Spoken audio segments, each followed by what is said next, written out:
മഗ്‌രിബ് കഴിഞ്ഞാൽ എൻ്റെ ഉമ്മ തസ്ബീഹുമായിട്ടാണ് TV പ്രോഗ്രാമുകൾ കാണുന്നത്. TV പ്രോഗ്രാം കാണുകയും തസ്ബീഹ് ചൊല്ലിക്കൊണ്ടിരിക്കുകയും ചെയ്യും. അപ്പോൾ അങ്ങനെ ചൊല്ലിയാൽ അത് ദിക്റിൻ്റെ കൂലി ലഭിക്കുമോ ഉസ്താദേ?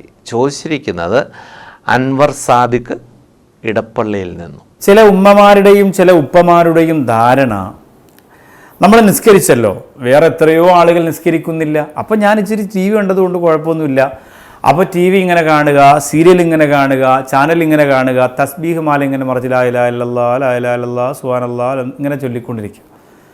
ഇത് പണ്ടൊക്കെ കുറേ ആളുകൾ ചെയ്തിരുന്നു, നമ്മളൊക്കെ കുറേ വാതിൽ പറഞ്ഞതാണ്, കുറേയൊക്കെ മാറ്റം വന്നു. ഇപ്പോഴും അതുണ്ട് എന്നറിയുന്നതിൽ വലിയ സങ്കടം. ആ ഉമ്മയോട് പറയേണ്ടത്, ഇല്ലെങ്കിൽ ആ ഉമ്മയോട് പറഞ്ഞു കൊടുക്കേണ്ടത്, തീർച്ചയായിട്ടും നിങ്ങൾ ഒഴിവാക്കണം. അത് ആ മജ്‌ലിസിനോടുള്ള ഒരു അനാദരവാണ്, ആ ദിക്റിനോടുള്ള ഒരു ബഹുമാനക്കുറവാണ്, അള്ളാഹുവിനെ കളിയാക്കലാണ്. കാരണം ഇതും അനുവദനീയമാണ് എന്നുള്ള രീതിയിലാണ് ഈ ചിന്ത മുഴുവനും. ആ കഥയും കഥാപാത്രങ്ങളും ആണ്. വിരൽ മാത്രം ദിക്റും തസ്ബീഹും, നാവ് മാത്രം ലാ ഇലാഹ ഇല്ലല്ലാഹ്, അത് അള്ളാഹെ കളിയാക്കലാണ്. ലാ ഇലാഹ ഇല്ലല്ലാഹ് സുബ്ഹാനല്ലാഹ് എന്നൊക്കെ പറയുമ്പോൾ ഹൃദയ സാന്നിധ്യത്തിൽ തന്നെ ലയിച്ച് ചേർന്ന് പറയണം, അവിടെയാണ് കൂലി.